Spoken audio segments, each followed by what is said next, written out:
തിരുവോസ്തിരൂപനിതാ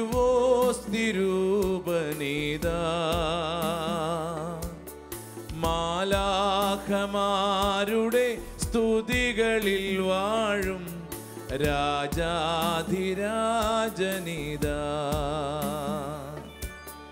ദൈവത്തിൻ പുത്രനിതാ തിരുവോസ്തിരൂപനിതാ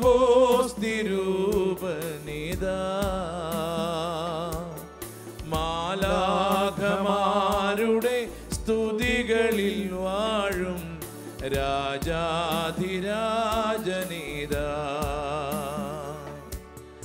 മാനവരേ വരുവിൻ സ്വർഗവാസികളെ വരുവിൻ ഭയഭക്തിയോടെ ശിരസ്സു നമിക്കാം ഈശോയെ ആരാധിക്കാം. ചേർന്ന് പാടാം. മാനവരേ വരുവിൻ സ്വർഗവാസികളെ വരുവിൻ ഭയഭക്തിയോടെ ശിരസ്സു നമിക്കാം ഈശോയെ ആരാധിക്കാം. ചേർന്ന് പാടാം.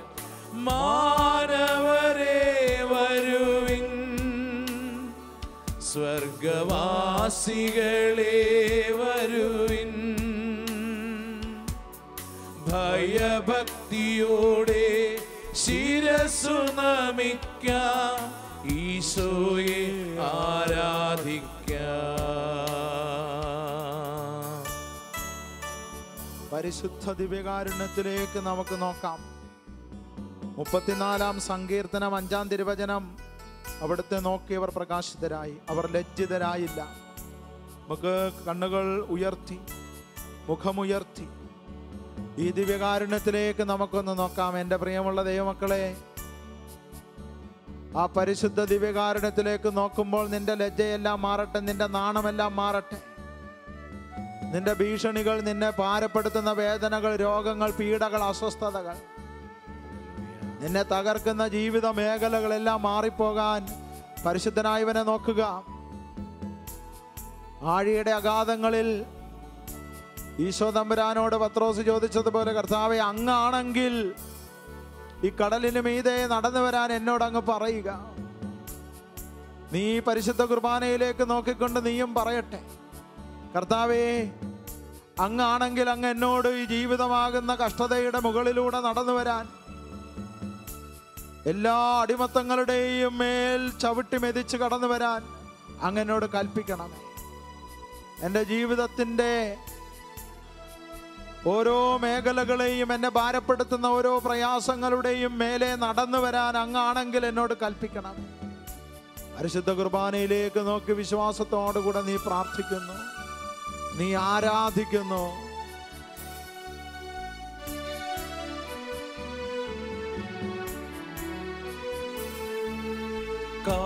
കാലിത്തൊഴുത്തിൽ കാലികൾക്കിടയിൽ പിറന്നൊരു നാഥനിതാ, കാലിത്തൊഴുത്തിൽ കാലികൾക്കിടയിൽ പിറന്നൊരു നാഥനിതാ, കാൽവരി മലയിൽ കാരിരും വാണിയിൽ തൂങ്ങിയ നാഥനിതാ, കാൽവരി മലയിൽ കാരിരും വാണിയിൽ തൂങ്ങിയ നാഥനിതാ. ചേർന്ന് പാടാം. വാനവരേ വരുവിൻ സ്വർഗവാസികളെ വരുവിൻ ഭയഭക്തിയോടെ ശിരസ്സു നമിക്കാം ഈശോയെ ആരാധിക്കാം. എന്റെ രണ്ട് കരങ്ങളും ഉയർത്തി വീശിക്കൊണ്ട് മാനവരേ വരുവിൻ സ്വർഗവാസികളെ വരുവിൻ അത്യുന്നതനായ ദൈവത്തിലേക്ക് നോക്കിക്കൊണ്ട് ഭയഭക്തിയോടെ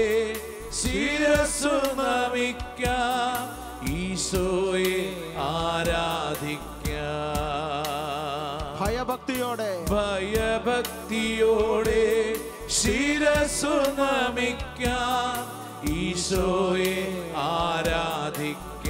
സ്വതന്ത്രമായി കർത്താവിനെ ഒന്ന് സ്തുതിച്ചാട്ടെ. ഹല്ലേലൂയ.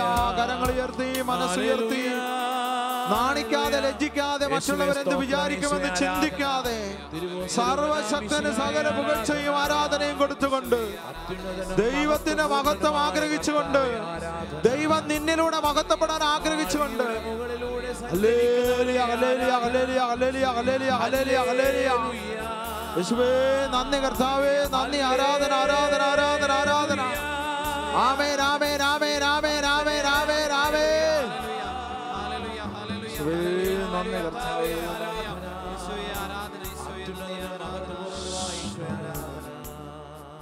രണ്ട് കരങ്ങളും മാറോട് ചേർത്ത് കണ്ണുകൾ അടയ്ക്കട്ടെ എൻ്റെ മക്കളെ. വെളിപാടിൻ്റെ പുസ്തകം 3-ാം അധ്യായം 17-ഉം 18-ഉം വചനങ്ങൾ ഇങ്ങനെയാണ് കർത്താവ് നമ്മളെ ഓർമ്മപ്പെടുത്തുന്നത്. എന്തെന്നാൽ ഞാൻ ധനവാനാണ്, എനിക്ക് സമ്പത്തുണ്ട്, ഒന്നിനും കുറവില്ല എന്ന് നീ പറയുന്നു. എന്നാൽ നീ നികൃഷ്ടനും ദയനീയനും ദരിദ്രനും അന്ധനും നഗ്നനുമാണെന്ന് നീ അറിയുന്നില്ല. ഞാൻ നിന്നെ ഉപദേശിക്കുന്നു, നീ ധനികനാകാൻ അഗ്നിശുദ്ധി വരുത്തിയ സ്വർണം എന്നോട് വാങ്ങുക. നിന്റെ നഗ്നത മറ്റുള്ളവർ കണ്ട് നീ ലജ്ജിക്കാതിരിക്കുവാൻ ശുഭ്രവസ്ത്രങ്ങൾ എന്നോട് വാങ്ങുക. കാഴ്ച ലഭിക്കുന്നതിന് കണ്ണിലെഴുതാനുള്ള അഞ്ജനവും എന്നോട് നീ വാങ്ങുക.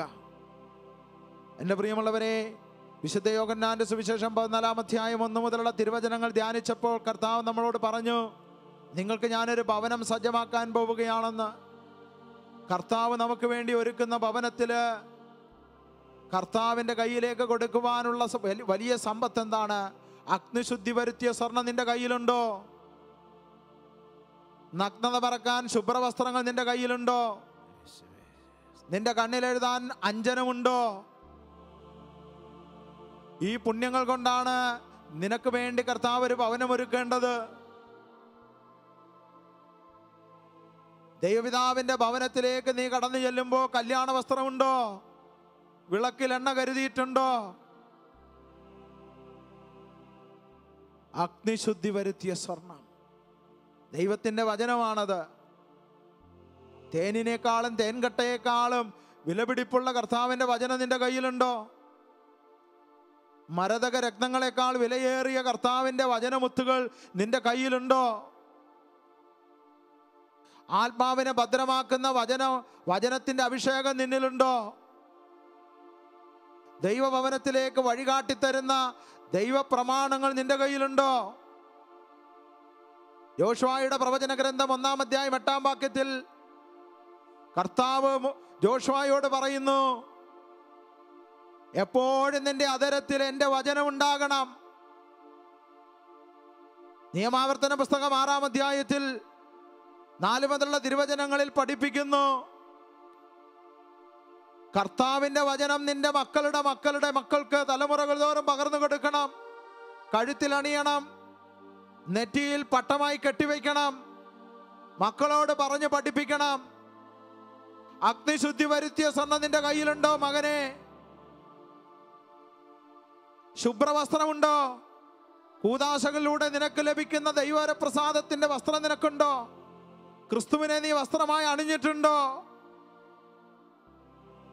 നിന്റെ കണ്ണിലെഴുതാൻ ബോധ്യത്തിന്റെ അഞ്ജനമുണ്ടോ? സഭയുടെ പഠനങ്ങളുണ്ടോ? സഭയുടെ ശ്രേഷ്ഠമായ പാരമ്പര്യങ്ങൾ നിനക്കറിയാമോ? അവർക്ക് മോശയും പ്രവാചകന്മാരും ഉണ്ട് എന്ന് ലാസറിന്റെയും ധനവാന്റെയും ഉപമ പറഞ്ഞപ്പോൾ അബ്രഹാം അഗ്നിയിൽ കിടന്ന് വെന്തു നീറുന്ന ധനവാനോട് പറഞ്ഞു, ധനവാൻ അബ്രഹാമിനോട് പറഞ്ഞു, ലാസറിനെ അങ്ങോട്ട് അയക്കണമേ, ലാസർ എന്നവർക്ക് സാക്ഷ്യം കൊടുക്കട്ടെ, അപ്പോൾ അവര് ഈ നരകത്തിലേക്ക് വരില്ലല്ലോ.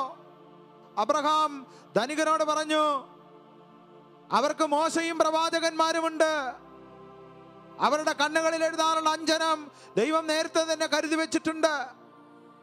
1 കൊറിന്തോസ് 10-ാം അധ്യായത്തിൽ വചനം നമ്മളെ പഠിപ്പിക്കുന്നു, അവർക്ക് ഇതൊരു താക്കീതും നമുക്ക് ഒരു പാഠവും ആകേണ്ടതിന് ദൈവവചനം നമുക്ക് വെളിപ്പെടുത്തി തന്നിരിക്കുന്നു.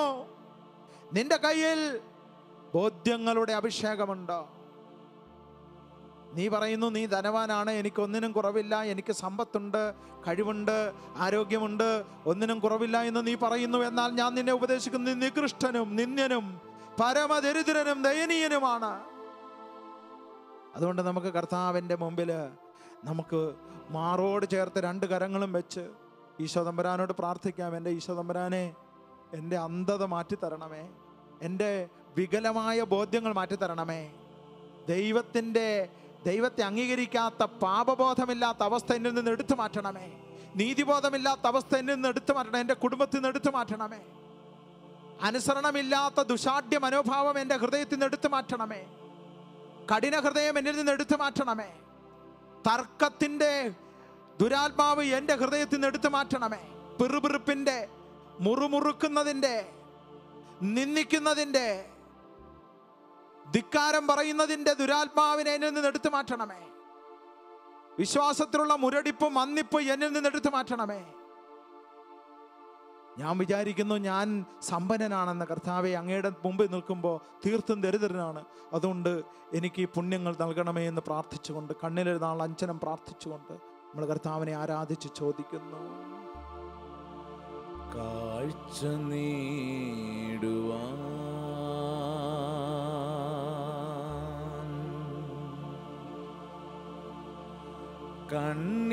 കണ്ണിലെഴുതാ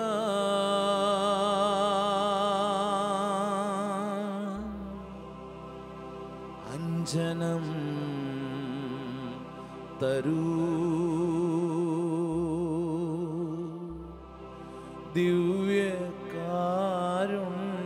ദിവ്യകാരുണ്യമേ, കാഴ്ച നേടുവാൻ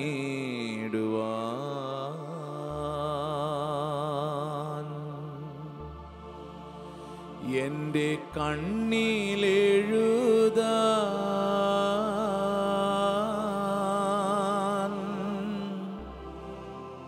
അഞ്ജനം തരൂ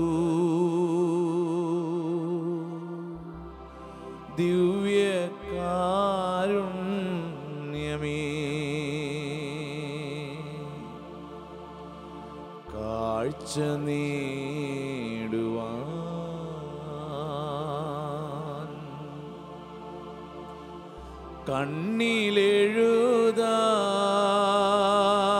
കണ്ണിലെഴുതാൻ അഞ്ജനം തരൂ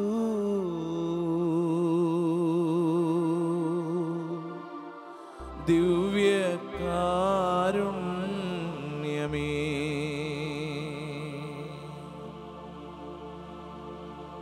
പരിശുദ്ധ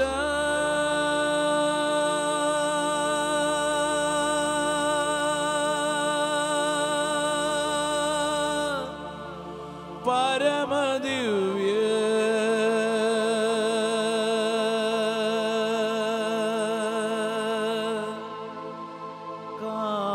കാരുണ്യമേ, എന്നേരവും ആരാധന പരിശുദ്ധ പരമദിവ്യ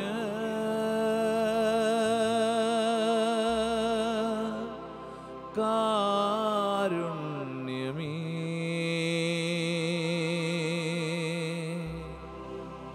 എന്നേരവും ആരാധന പരിശുദ്ധ പരമദിവ്യ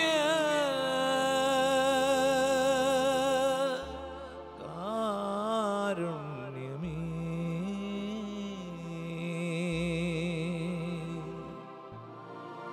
എന്നേരവും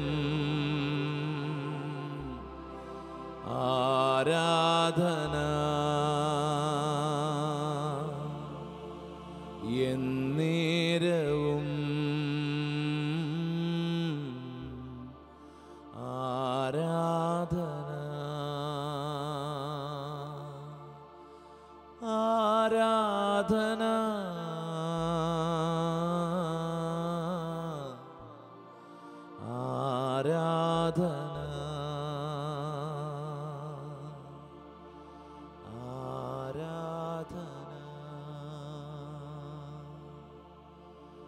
നമുക്ക് എഴുന്നേറ്റ് നിൽക്കാം. എല്ലാവരും ഉദ്ധിതനായ ഈശോയുടെ തിരുസന്നിധിയിൽ എഴുന്നേറ്റ് നിൽക്കട്ടെ.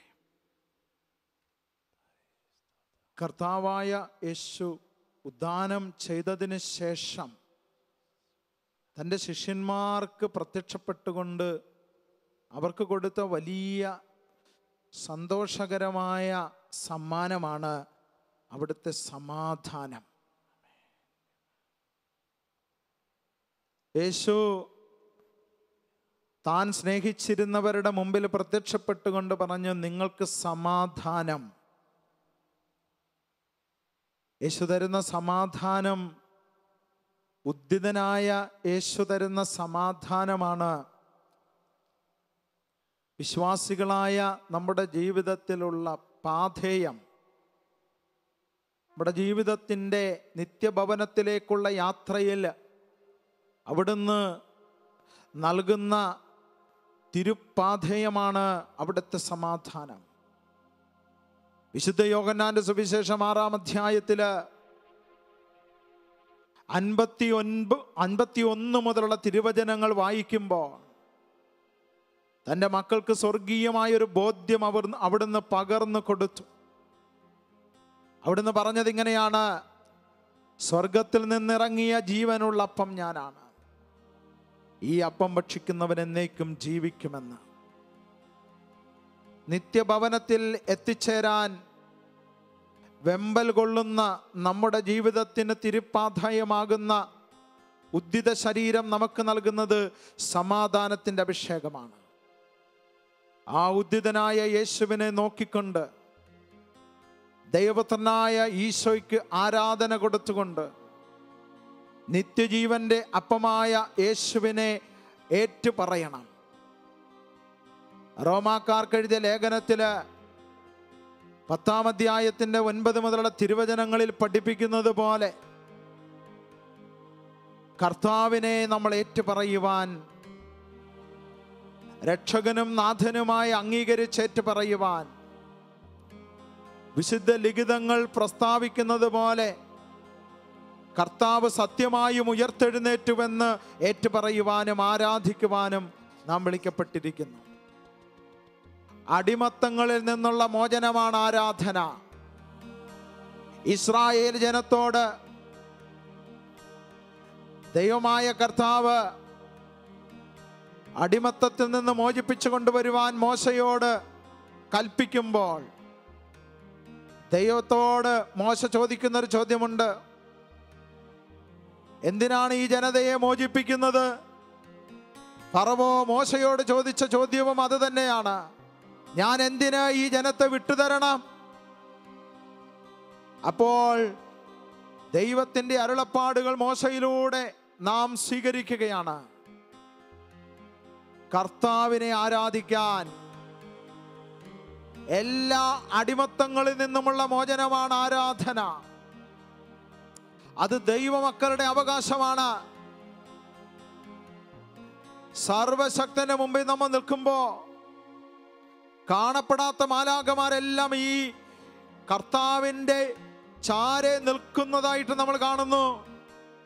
വിശുദ്ധ ദൂതന്മാരുടെ നീണ്ട നിര, രക്തസാക്ഷികളുടെ ഒരു വലിയ വൃന്ദം നമുക്ക് ചുറ്റുമുണ്ട്. ഹെബ്രായർക്ക് എഴുതിയ ലേഖനം 12-ാം അധ്യായം 1 മുതലുള്ള തിരുവചനങ്ങളിൽ നമുക്ക് ലഭിക്കുന്ന ബോധ്യം എന്താണ്? നമുക്ക് ചുറ്റും സാക്ഷികളുടെ ഒരു മഹാവൃന്ദമുള്ളതിനാൽ നമ്മെ വിഷമിപ്പിക്കുന്ന ഭാരങ്ങൾ നമുക്കവനെ ഏൽപ്പിക്കാം. ഓ പ്രിയപ്പെട്ട മകനെ, നീ നിൽക്കുന്നത് ഈ ലോകത്തൊറ്റയ്ക്കല്ല. നിന്റെ കൂടെ നിന്റെ ദൈവമുണ്ട്. അവിടുന്ന് നിന്നോട് ആവർത്തിച്ച് പറയുന്നു: നീ എനിക്ക് പ്രിയപ്പെട്ടവനും ബഹുമാന്യനും അമൂല്യനും പ്രിയങ്കരനുമാണ്. സർവശക്തൻ നിന്റെ കൂടെയുണ്ട്. സർവശക്തന്റെ സൈന്യങ്ങൾ നിന്റെ കൂടെയുണ്ട്. നീ ആരാധിക്കുന്നത് സ്വാതന്ത്ര്യത്തോടു കൂടിയാണ്. അതുകൊണ്ട് നിന്നെ അടിമപ്പെടുത്തുന്ന ഏതെങ്കിലും പീഡ നിന്റെ ശരീരത്തിൽ നിലനിൽക്കുന്നുണ്ടെങ്കിൽ, ആരാധനയ്ക്ക് തടസ്സമായി നിൽക്കുന്ന ഏതെങ്കിലും പീഡ നിന്റെ ജീവിതത്തിലുണ്ടെങ്കിൽ, ദൈവത്തെ പിതാവേ എന്ന് വിളിക്കാനുള്ള സ്വാതന്ത്ര്യം തടസ്സപ്പെടുത്തുന്ന ഏതെങ്കിലും ഒരു ഹീനപ്രവൃത്തി നിന്നിൽ ഇപ്പോഴും നിലനിൽക്കുന്നുണ്ടെങ്കിൽ, ഇപ്പോൾ ഈ മണിക്കൂറിൽ, ഈ ആരാധനയുടെ മണിക്കൂറിൽ സ്വാതന്ത്ര്യത്തോടെ നീ അതെല്ലാം സമർപ്പിച്ചുകൊണ്ട് ആരാധിക്കട്ടെ. റോമാക്കാർക്ക് എഴുതിയ ലേഖനം 12-ാം അധ്യായം 1-2 തിരുവചനങ്ങൾ പഠിപ്പിക്കുന്നത് ഇങ്ങനെയാണ്: ആകയാൽ പ്രിയമുള്ളവരെ, കർത്താവിന്റെ കാരുണ്യം അനുസ്മരിച്ചുകൊണ്ട് ഞാൻ നിങ്ങളോട് പറയുന്നു, കർത്താവിന് സ്വീകാര്യമായ ആരാധന എന്താണെന്ന് നമ്മളെ പഠിപ്പിക്കുന്നു വചനം. അവിടുത്തെ കാരുണ്യം അനുസ്മരിച്ചുകൊണ്ട് നിന്റെ ശരീരത്തെ നിർമ്മലവും സജീവവും കർത്താവിന് പ്രീതികരവുമായ ബലിയാക്കി കർത്താവിന് കൊടുക്കുക. ഇതായിരിക്കണം നിങ്ങളുടെ യഥാർത്ഥമായ ആരാധന.